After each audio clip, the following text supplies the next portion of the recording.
Hello, my name's Florence. Welcome to the theobspod. I'm an NHS obstetrician, hoping to share some thoughts and experiences about my working life. Perhaps you enjoy Call the Midwife, maybe birth fascinates you, or you're simply curious about what exactly an obstetrician is. You might be pregnant and preparing for birth.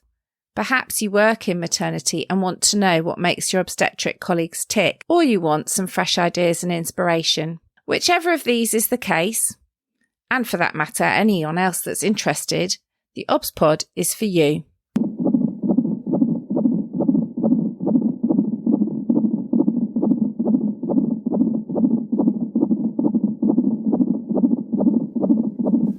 Episode 48, Fetal Heart Monitoring, Part 2.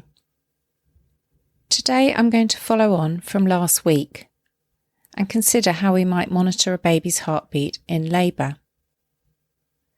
As I mentioned last week, this is not going to be a comprehensive review of fetal heartbeat monitoring because it's a very wide and complicated topic. It almost feels, as I record this episode, as if I'm stepping into a field of buried landmines. I know this is a very emotive topic on which many people have very strong opinions, and so recording this episode, it might well all blow up in my face. However, I think it's an important topic to consider. So this is a collection of my thoughts about intrapartum, that is labour, monitoring of the baby's heartbeat. To start with, I'm going to talk about why we're monitoring. There's quite a common saying that birth is the most dangerous journey of your life. Indeed, this is stated in obstetric textbooks, some of which are sitting on my shelf behind me. It stands to reason, if this is so dangerous, that it would make sense in some way to monitor the health of the baby during the process of birth. Given the relative inaccessibility of the baby when it's within the womb, we have to rely on relatively few indicators. It's quite difficult to monitor the baby, and therefore inevitably we focus on the things we can look at, the indicators we can measure, one of which is the baby's heartbeat. We can actually detect that and measure it. What are we aiming to achieve by listening to it? Well, we're using the baby's heartbeat to try and tell us about the oxygenation of the baby, so how much oxygen the baby is receiving, and in that way how it's affecting its internal organs.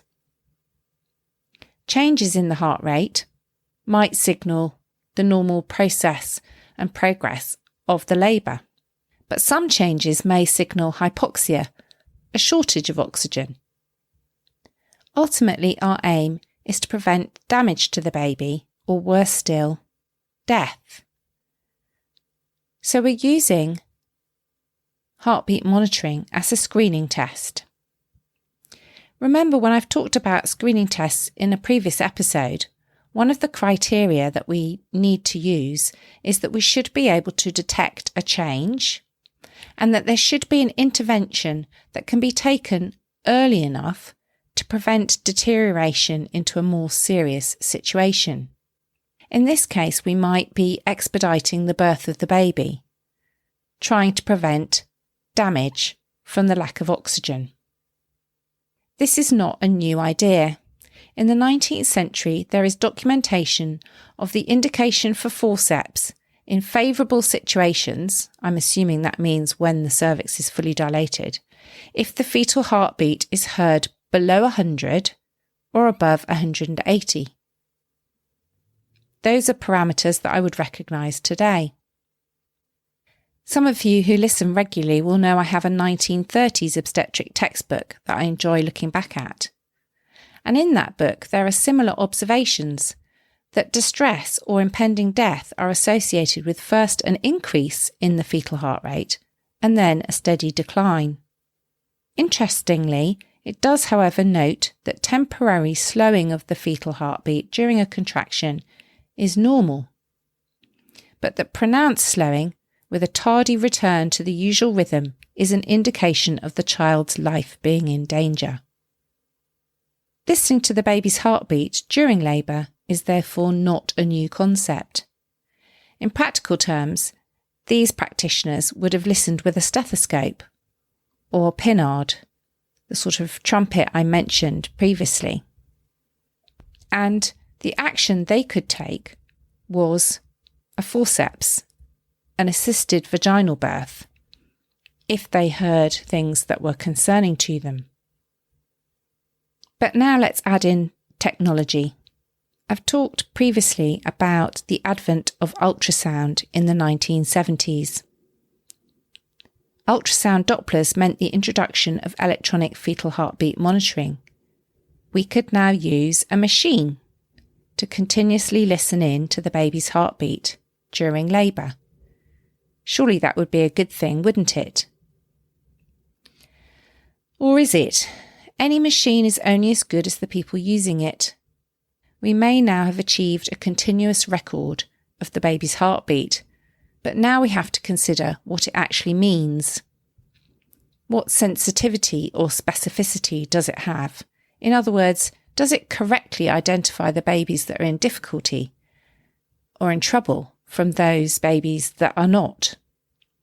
And if we think a baby's in trouble and we do a caesarean, for example, and the baby is fine, was that good because we prevented a problem, or was that we were performing an unnecessary intervention? How are we going to test this new technology and decide if it's worth implementation or not? And what are the downsides of monitoring the baby's heartbeat? Unfortunately, a lot of these questions are unanswered. Continuous electronic fetal heartbeat monitoring was introduced in a quite widespread way without much recourse to evidence, firm evidence that it made a difference. It was more a question of, we now have the technology to measure it. We now can monitor the baby's heartbeat. It's a given that that would be a good thing. To think about this a bit more, I'd like to turn to where our knowledge of how a baby behaves in labour comes from. In actual fact, a lot of our understanding of how a baby's heartbeat behaves and how a labour and contractions affect a baby come from experimental physiology work done on the sheep fetus. Much of our understanding of asphyxia and hypoxia was on this basis, again performed back in the 60s and 70s. So, what is the evidence for electronic continuous CTG in labour? Well, the evidence is there, but it's quite old. So I've attached in the programme notes a Cochrane review. Remember, that's where they group together different studies. They looked at 12 trials to look at the benefit of continuous CTG monitoring over intermittent listening in.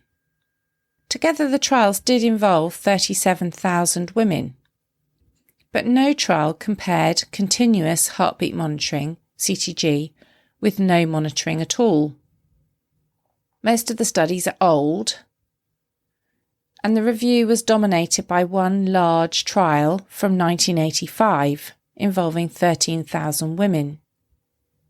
The trials do show that there is a reduction in neonatal seizures.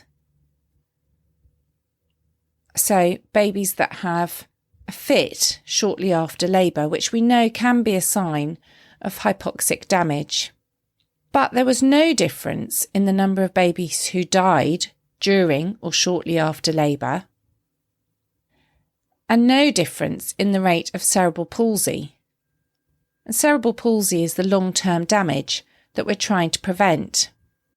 It did conclude, however, that other possible long-term effects have not been fully assessed, and that we need more studies.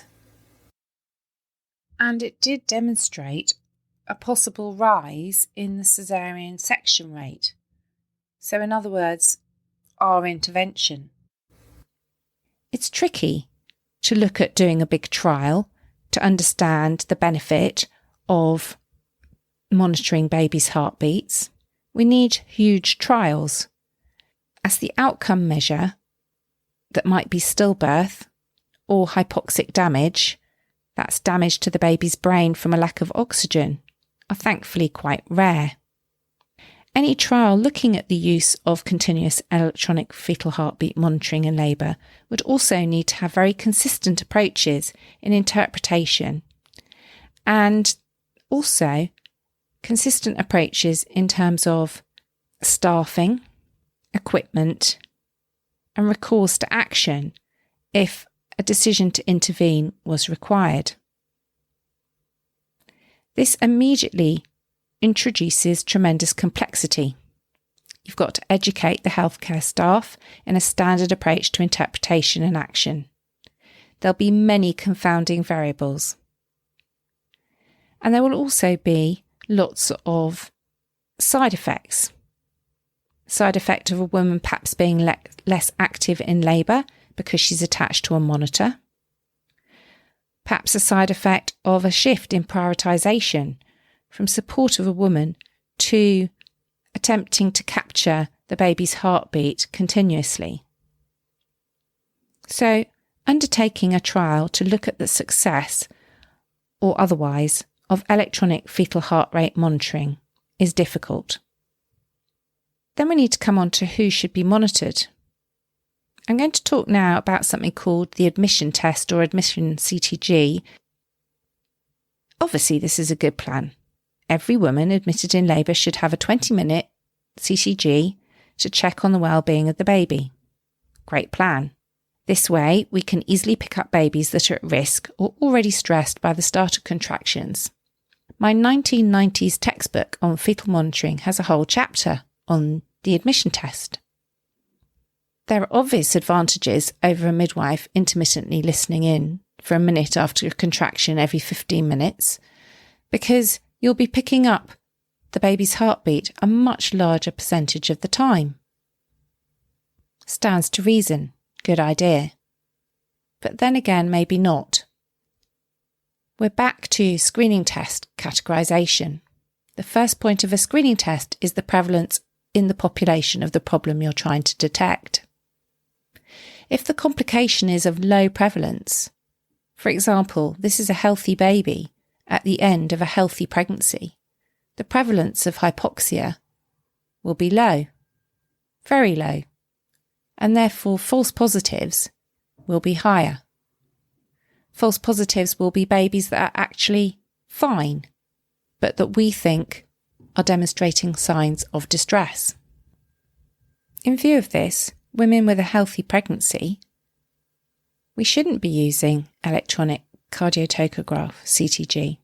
We should be using intermittent, or sometimes called intelligent, auscultation. That's the listening in I mentioned. Listening in for a minute after a contraction, every 15 minutes in the first stage of labour, and every 5 minutes in the second stage of labour. Listening in this way will be much less restrictive for the mother and will hopefully not lead to us intervening excessively as a false positive. But it will enable the midwife to pick up on key changes. Remember that we talked about a low heartbeat or a raised heartbeat. The midwife will be able to record what that baby's normal heart rate is like. She'll be able to detect over the course of the labour if that's changing. Is there a rising baseline? Is the baby's heartbeat dropping and taking a prolonged time to come back up to the baseline after a contraction? She will still be able to pick up on the key salient features that are important in the baby's heartbeat, but we will not be monitoring continuously. If she detects these problems, then she will be able to start a continuous electronic record of the baby's heartbeat in response to those changes. The fact that women with a healthy pregnancy do not need continuous electronic fetal heartbeat monitoring in labour takes us back to attempting to stratify risk. I've talked in the language episode about not liking high risk or low risk. So in reality, what we're trying to do is think, what is the chance that this baby is likely to have a problem during its journey down the birth canal? Is this baby at a high chance in a high prevalence group for intrapartum hypoxia, distress, or is it in a low chance, low prevalence group? I would argue that one of the key determinants as to whether or not this baby should be monitored is actually the action we're taking ourselves. If we're introducing artificial hormones, prostaglandins or syntocinon to induce a labour, then yes, we're putting this baby under potential additional stress, a situation that it perhaps wasn't prepared for. And therefore, one of the reasons we stick to monitoring, despite the controversies, is the interventions we undertake ourselves. So when I think about some of the controversy about fetal heartbeat monitoring and continuous CTG, I think we sometimes miss the point and need to come back to, is this a natural labour? Is this a physiological labour? As well as, how is the baby? Is this a baby that we think can tolerate the journey? So the first step in our heartbeat interpretation that I mentioned last week, Dr. CQ Bravado, DR, defining risk, is key to if we should use an intrapartum continuous electronic CTG or not in the first place. Having decided that for this woman and this baby we should be using it, the next problem is interpretation. Interpretation is not straightforward,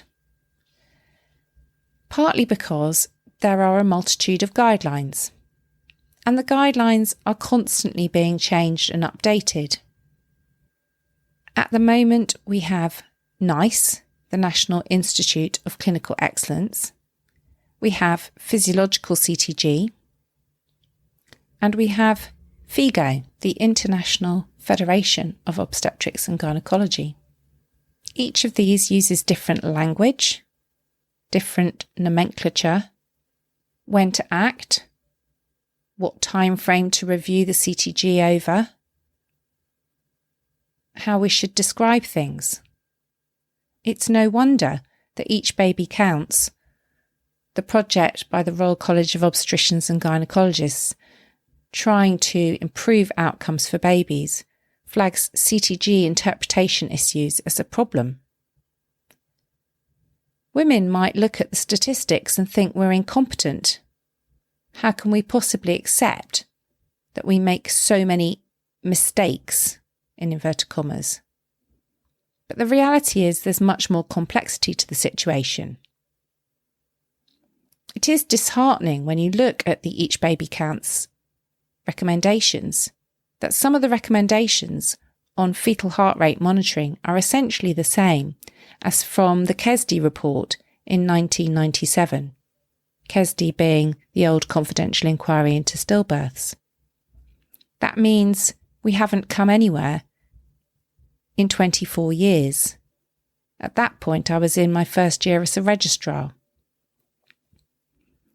In that time, we have talked about early and late decelerations, type 1 and type 2 decelerations, variable decelerations, complicated and uncomplicated tachycardia, normal, suspicious and pathological, normal, intermediary and pathological, normal, intermediary and abnormal, chronic hypoxia, acute hypoxia, gradually evolving hypoxia compensated, and gradually evolving hypoxia decompensated. Is it any wonder that maternity staff are getting confused? And as with every aspect of obstetrics, we're trying to find that balance between the safety of the mother and the baby, intervening or not intervening. One late intervention can be incredibly costly for that mother and that baby if there's a poor outcome. One intervention too soon, well, that's a cost too, in terms of perhaps the woman having an unnecessary caesarean and the repercussions that may have for her health or for her future births. But it's generally more likely as maternity care professionals that we're going to err on the side of caution. Not all the changes in how we describe babies' heartbeats are negative. We definitely have gained insight over the years. I find it disheartening when I have a woman in clinic who's perhaps had a caesarean before and she comes to discuss her birth choices, her birth options with me in the antenatal clinic. She will describe to me the life-saving procedure that was done to save her baby's life last time because her baby was in extremis. The baby was very distressed. I will pull out the heartbeat tracing, and sometimes that will be the case and I'll look at it and think, excellent decision. Sometimes it breaks my heart. I pull out the heartbeat tracing, I look at it and I think, I wouldn't have done that operation. I wouldn't have taken that action with the knowledge I have now. And I know that differing consultants, differing obstetricians have different thresholds for when they will or won't intervene. And that variety of interpretation and threshold for risk is where the problem really lies. We need to work to women receiving a better standard of care, not dependent on who is on or what they're currently thinking. We've tried to overcome these issues with initiatives such as Fresh Eyes. That's the idea that the midwife in the room once an hour comes out and gets a midwife or doctor to have a fresh look, make sure she's not missing something.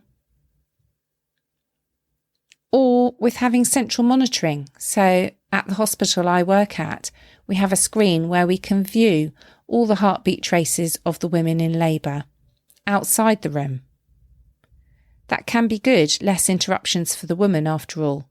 But at the same time, we're then looking at the fetal heart rate in isolation, not with her in front of us, using our clinical skills to assess what's actually happening with her and her baby, and most importantly, talking to her about what we're thinking. Last week I talked about computerised analysis of antenatal CTGs with Dawes-Redman criteria.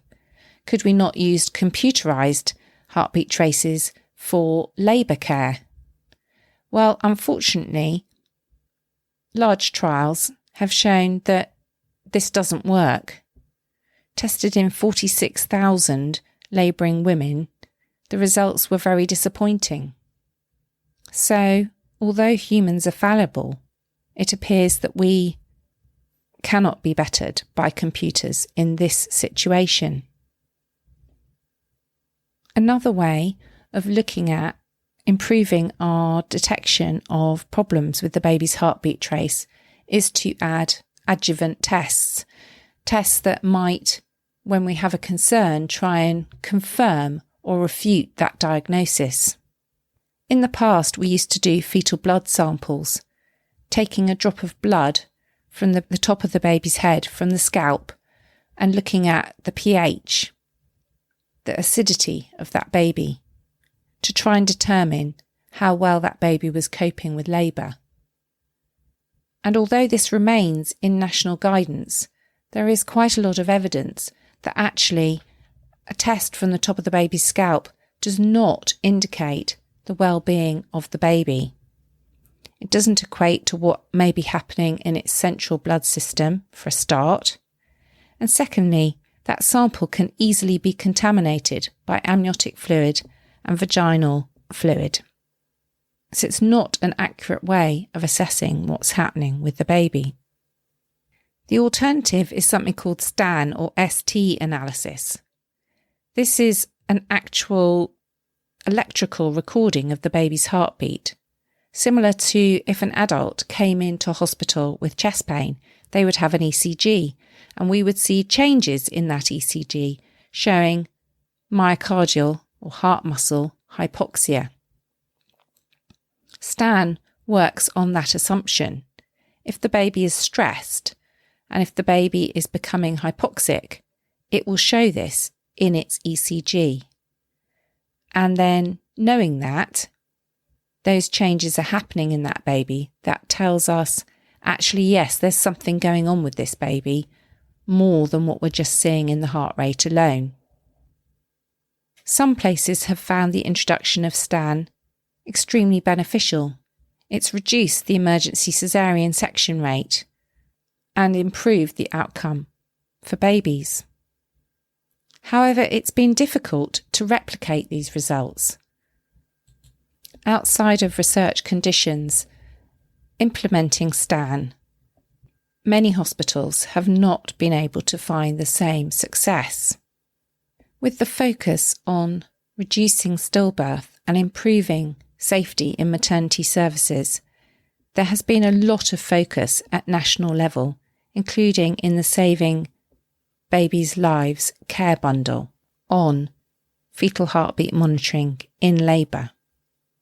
We've introduced rules about the frequency of education, the need to take a competency test. Individually, we take a test every year interpreting the CTG that's marked and deemed whether we've passed or failed. If we don't pass, we'll have a set of individual one-to-one teaching sessions until we're back up to speed. We've looked at human factors, how teams interact, things like escalation, workload, staffing.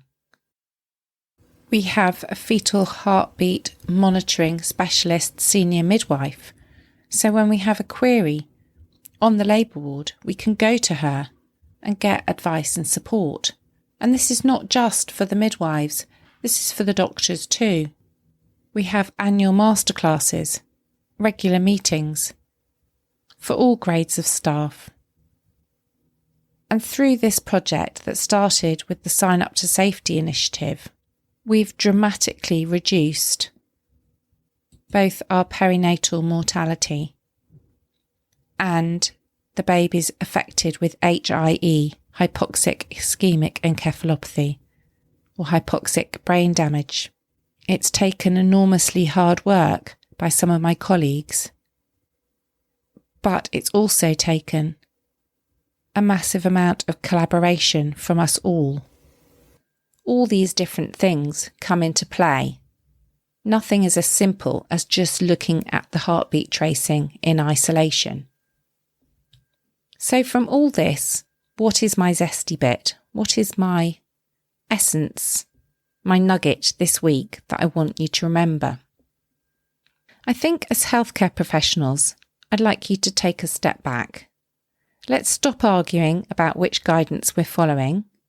If we cannot agree ourselves as a profession, how will this invoke confidence and trust in the women we care for? We need to be more honest about the issues and the complexity around fetal monitoring.